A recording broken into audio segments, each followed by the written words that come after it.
Good morning, folks. I'm Roger Ramsey, the Executive Chef Instructor at the Early College of Career Center in the Culinary Pathway. It's my dear friend, Bobby Thompson. Welcome back to EC3 Really Cooks, because we really do, pretty much daily. Today, we're going to put together a barbecue menu. So we're going to do a couple different pieces of meat. We'll talk about some prep work to them, talk about rubs, and then get them on the smoke, maybe make a side or two. So let's get started. Mr. Bobby, what are you working on? Sure. Working on pulled pork, and the first thing we have to do before we do the pulled pork is make a rub for it. So we make our own rubs here in house.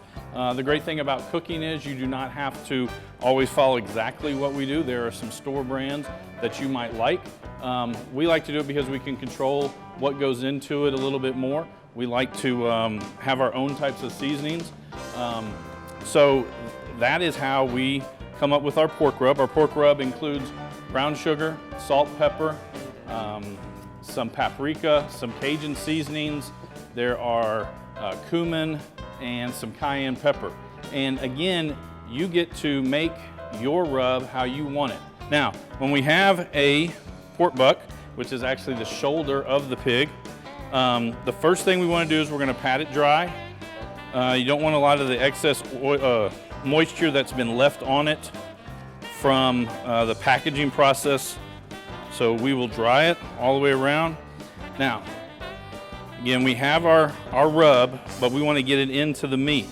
The fat can be a barrier that we are going to try to get through. Now, what fat does when it's in the smoker and it's smoking, it's going to melt into the rest of the meat.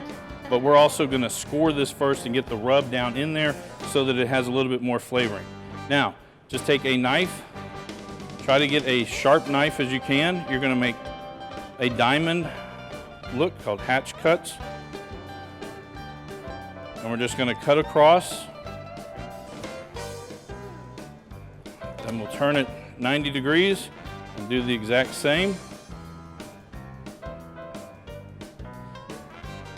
Now, what Mr. Thompson's doing, you're not going to find in the barbecue books. They'll tell you that the fat's a barrier, but they don't give you means to circumvent it. We kind of came up with this on our own. I don't know of anybody else doing it, but it seemed to have worked really well for us. So you've got a bunch of holes now, little diamond cuts, and we're going to take our rub and we are going to give it plenty of rub. And what you're trying to do here on the fat side of the pork, again, is get it into these grooves that you've just made in the pork. You will have a lot that comes off of it. You will make a mess while doing this. But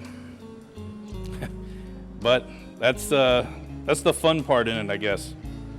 Because later, it's all gonna pay off. We have it smoked, and we'll show you what that looks like as we finished one up yesterday.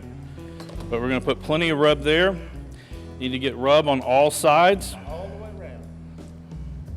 Rub it into it, because there are some cracks and crevices that you might not see. The bottom is just as important, and again, on the bottom especially, there's some more cracks and crevices that you need to get this rub into to get the flavor that you're looking for. Now, some folks will inject the pork butt with some type of marinade or brine. Some folks will salt and season separately. Some folks will season and leave it set for a day or 2 days before they put it in the smoke. We've had pretty good results just straight from the cutting board into the smoker and let us do its magic inside. And after we have all of the rub on it, and we've rubbed it generously, when you place it into the smoker, you're going to want to have the fat on top. Again, the fat will melt. And when we show you our other pulled pork, there's a bunch of pieces taken off the top of it, a bunch of these little diamonds. That's because that's my favorite part of it. It holds the most flavor, and it is incredibly juicy right there. So this pork butt is now ready to go onto the smoke. And now, Mr. Bobby's got his butt ready, and this is what we know around here. We do a lot of pork. I'm gonna work on a brisket. Brisket's more familiar to folks down in Texas. Brisket's a piece of beef. It's the breast, the chest of a cow. So every time that animal takes a step, he's exercising that muscle. It's very stringy, it's grainy. You have to treat it with a little bit of love, and it turns into a wonderful beefy product. This is that brisket. If you notice, there's a big fat line right here, okay? That's because there's actually two separate muscles here. The bottom's called the flat. This top that has a lump is referred to as a point. We're gonna smoke it as a single unit. Some folks will cut the point off, cook them separately. Some folks will cook it as a single unit, then remove the point, dice it, sauce it, smoke it again for burn-ins. So this will be a little more involved because instead of just scoring the fat, I actually have to remove some of this. You can see there's upwards of a couple inches of fat kept there. So now, just like with Mr. Bobby's pork, we want to dry them off just a little bit. Handful of paper towels. And just like Mr. Bobby pork, we have a rub for it. And this is our brisket rub. Lots of black pepper. We've got some kosher salt, chili powder, garlic powder, onion powder, dried parsley, a little oregano, a little sugar. It's particularly spicy. We're going to put a lot on it because it's a big piece of meat. And there's a reason why they call it a rub. When it goes on, you rub it in. Makes sense, eh? Mr. Bobby, would you set that out of my way? Give me just a bit to wash my hands. We've got one more thing to work on before we go visit the smoker. All right, folks, last but not least, we're going to break down a chicken. We're going to smoke it as well. For some reason, some folks won't eat meat. I don't trust those people, but they'll eat chicken. You can put them in just as he is with a little rub, but we're going to make it so that he's going to take in a little more smoke by butterflying him. So what we want to do, turn him to his back. Thank you, sir. And you can find his backbones run straight down the middle. We're just going to take it out.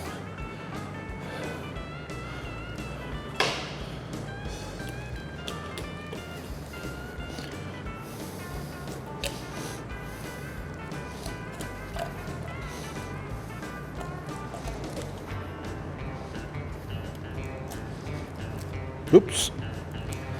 There's a hip right there.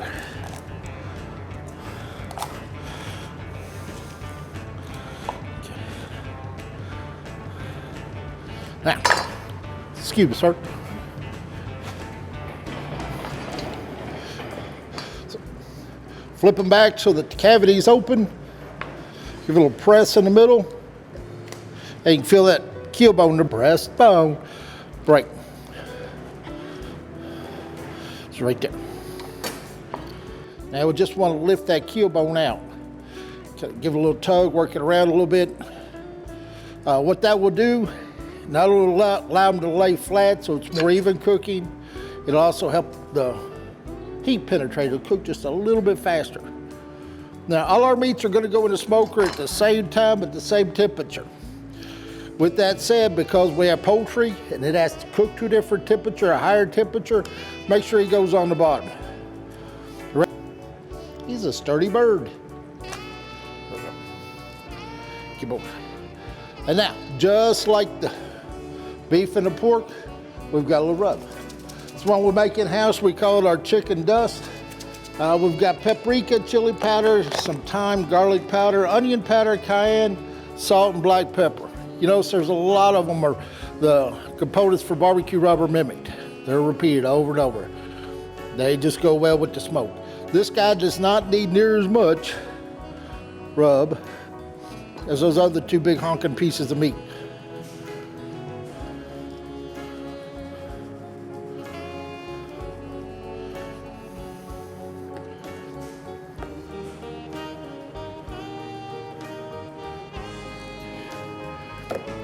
Ladies and gentlemen, give me a minute to clean up. We'll meet back at the smoker. We'll get our talk about temperature we're going to run and get our meat in. All right. Well, ladies and gentlemen, this is our smoker. Of all the professional equipment in this building, this is not one of them. We bought this 4 years ago from, I think it was Sam's. It's the same smoker anybody else can buy. It has a little heat element on the inside that sits above an ashtray, which holds your wood. This had to be hickory chips here. The way I found easiest to do is just to load the pan first. Then it has a chute on the side for adding wood as you go. So we're gonna double it up. We're gonna have wood in the firebox and in the load chute. Maybe. This is an electric smoker. The heating element generates the smolder on the wood chips. So this one, you don't have to soak your wood chips. If you're using a stick burner, a lot of folks will soak their wood chips in water. Gives them more smoke, less fire. Simple matter of turning it on. Set our temperature, we're gonna go 235. And then our time till it's done. So we'll say start it for 24 hours.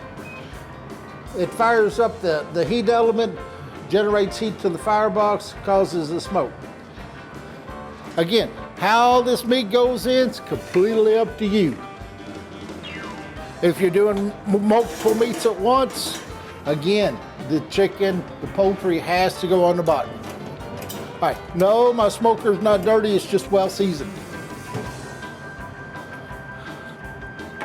So, let's put our brisket in first. Which side? Fat side up. Now. And there he is. Scoop that out the way. Now let's get our pork. I am not terribly concerned about brisket dripping down on top of my pork. It'll help moisten it. And then last is our chicken.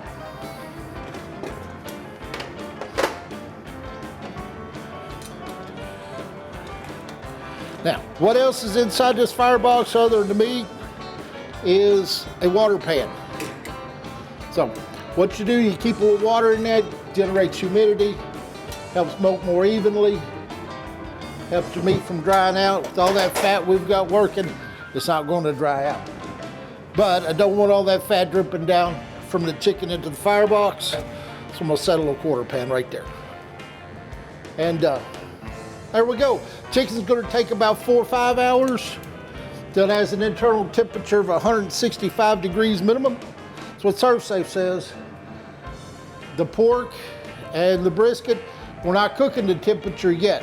We're cooking the tenderness. That is to say, both of them have a lot of connective tissue and all that fat, and we need to melt those connective fat down into connective tissue that makes it so luxurious and unctuous and wonderful. So we're not cooking it like you cook a steak to medium rare or rare. Okay, we're gonna cook it to tenderness. Generally on the brisket, it's gonna be about 195 degrees, and on the butt, 190 or so. But it has to go low and slow. You put too much heat to it too fast, and all those connective tissues seize up, and you don't get good eats. Give me just a minute to clean up our mess, please. Okay, ladies and gentlemen, we've got all our meat in the smoker. We've got some we did yesterday we're gonna pull out here in a minute. While y'all weren't looking, we smoked the turkey. Now, the turkey didn't get a rub. He got brined instead. A brine's a solution, a lot of salt, whatever flavors you want to put into it, that uses osmosis. So when you put that bird into a brine, you can also brine pork, probably a few other products. Pork chops, best friends of brine. When you put them into that solution, osmosis starts working, draws all the moisture out of the bird, or pork chops, whatever you're working with. Then the negative space has to be filled with something. It sucks all your flavor liquid back in it. So this is how we're gonna break them down. Right here's the keel bone. We took out of the chicken, cut alongside of it.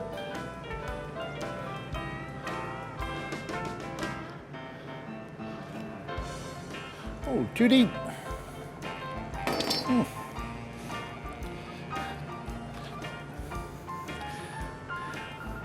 Edit out that giblet bag, please.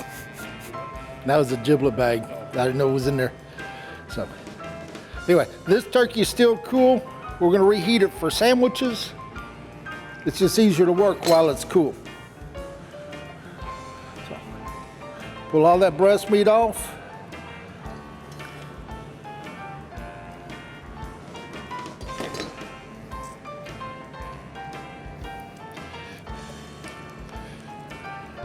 Bring the wing off.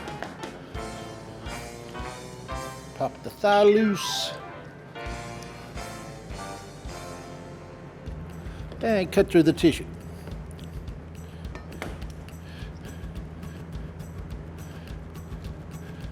Now this is the little bird, works the same thing on your great big Thanksgiving turkey. Pull all that breast meat off one side at a time.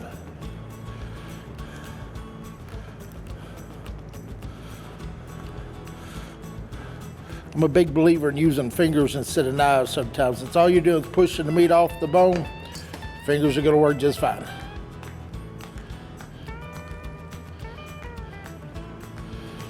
It's 2 breasts. Goodness.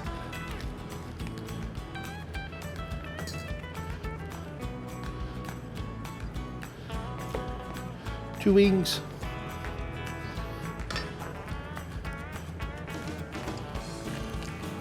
And 2 quarters.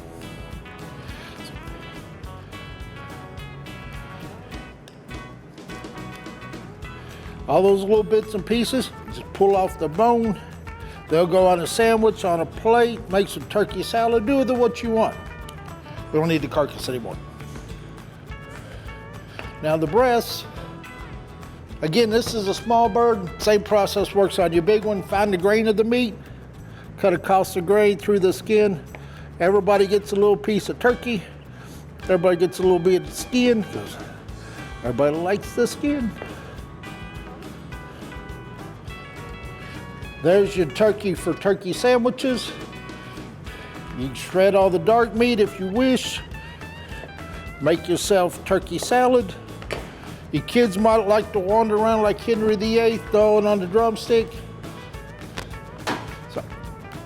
Yes, we did some cowboy beans. And again, the great thing about cooking is you don't have to always follow the exact recipe. The bean recipe actually called for pinto beans that were dry. We did not have any pinto beans that were dry, so we actually used black beans. Another thing that we were able to pull into this was a ham hock, which a ham hock is actually the ankle of the pig. It's a really, really tough meat, but there is a tremendous amount of flavor in it. So overnight, we actually set it in water, and the ham hock was able to kind of release its flavor into that water. We then took and cut the meat off of the ham hock, and added the leftover juice that was now basically pork stock into the beans. We also chopped up an onion. We put in some jalapenos, and you might not have jalapenos available to you. I can tell you this, you can use real ones, which we did here, or if you buy canned ones at the store, you can use that. Sometimes you don't want to put the entire jalapeno in. You can take some of the jalapeno juice that comes from the can and put it in there. It will add a lot of the flavor that you're looking for. It is, again, a very, very simple recipe. There's some salt, some pepper, some other things. But once you cook it down, it takes, if you use dry beans, it takes 2 hours to cook. The way that we had cooked these, already had them. It took us 1 hour to cook this, and then we added in onion and bacon right at the end, add a little bit more flavor, and that came up with our version of cowboy beans. We also made a barbecue sauce for our brisket. It is very, very basic. Again, you can buy this at the store. You can find a recipe for almost any major brand of barbecue sauce. Yes, sir, thank you. You can find the recipe online in most cases. So it's something that we did here. We've worked on it. We've checked it a couple of times, made it a couple of times. We really like it, but you can add different things. This has brown sugar, ketchup, white vinegar, apple cider vinegar, some cumin, some cayenne pepper. What did you make? I made a Carolina vinegar sauce. All right. Okay, and you'll notice, we'll pour it right into the pan. May I borrow your spoon? It's quite a bit thinner. It's got some ketchup in it, but the main base is apple cider vinegar. It's coated with a little bit of water to reduce the acidity. A lot of black pepper, some crushed red pepper. There's the ketchup in there, brown sugar. And that is my barbecue sauce for it's gonna go with the pulled pork. The reason for the vinegar-based sauces is all this fat that melted through the meat The acid vinegar helps cut through the fat of the meat. So I have the finished pulled pork. You can see on here, we had the hatch marks where we had scored the top of the fat and it kind of turned into these diamonds. Now, we have let this sufficiently cool, so it's gonna be real easy. We're gonna take out the bone. And what you need to watch out for when you're doing this, not the bone itself, but finding pieces of this bark that are really, really tough. There are some pieces that they're really, really hard, and so we don't really want that. So we'll set those pieces aside. Now, typically right out of the smoker, the top part here, this breaks away because it was all fat, and it has a lot of flavor. There are a lot of people that like this part in their pulled pork. Okay? But it is very simple in that we literally pull it apart, and it has cooled. It's a little warm, but not too much. But you don't want anything that's gonna be hard to eat, hard to digest. So we'll pick out those pieces and just continue to work our way through it. A lot of the pieces that you don't want come from the underside of where we cooked it at. Mr. Bobby, while you're working on your pork, I'm gonna go and cut this brisket. The brisket was on smoke for about 8 hours yesterday. Pulled it off out of the smoker, it and the butt both. The brisket gets wrapped in butcher paper and then wrapped in aluminum foil and then finished in the oven. You can put it back in the smoker, but we have these nice expensive combi ovens. I like using them. The butcher paper helps hold in the moisture, make sure it doesn't dry out. And now, oh, is it in your way there? Okay. Oh, okay. So, and here's our brisket.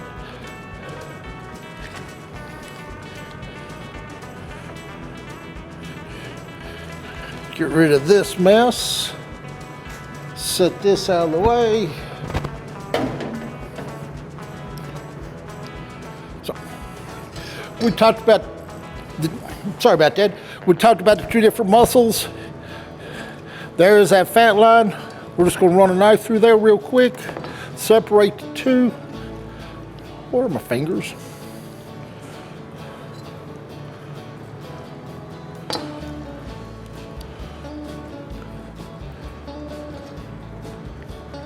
Got a little deep in it, but that's the point. This is the flat. Look at the directions that the meat runs, the fibers. So we're gonna run this way. We want to cut across those fibers. Let's get rid of that hunk of fat. There we go. We want to cut across those fibers.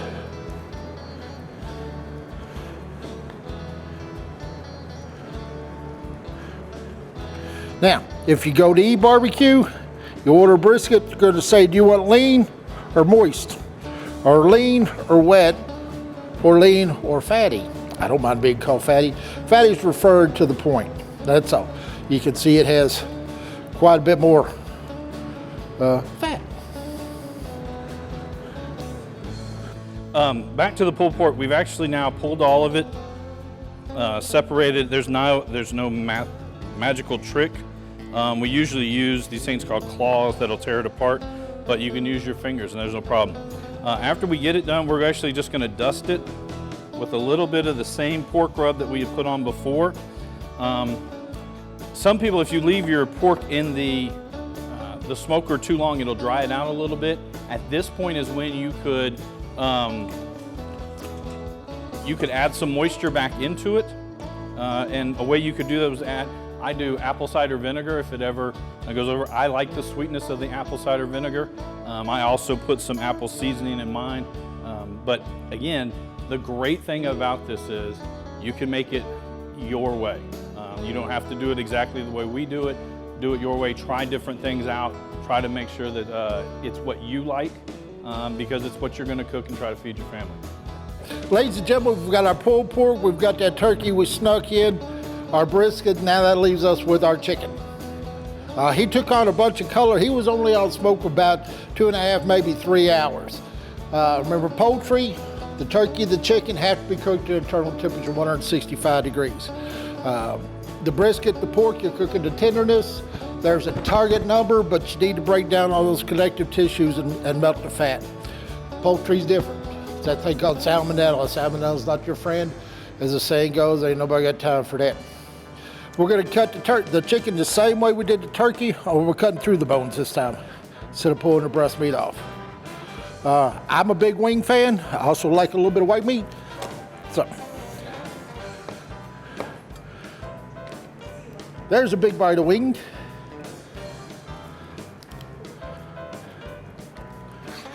There's a hunk of breast for whomever wants it.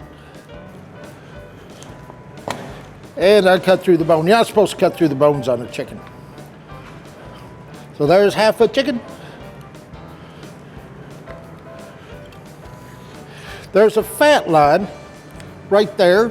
If you can follow the fat line, you can generally get through the joint between the thigh and the leg. Chicken skin. I like the wing, but I like a little bit extra meat in there. So we'll cut up into the breast just a little bit. Where's that joint at? There it is. Clean up that nasty rib cage. If you've got a bunch of folks eating a lot of things, you can even cut that breast in half. And there you go. So we've got chicken, we've got turkey, we've got brisket, we've got pork, we've got beans, we've got Carolina sauce, and we've got some Texas brisket sauce. Just like that. So folks, fire up your smoker. Summers are coming. We're sweating like crazy in here today. What we did in the kitchen, anybody do in their backyard. I appreciate your time. EC3.catering, Hardin.kyschools.us, big long title. Have any questions, like a recipe, need some catering done, give us a push. And we'll see you next time.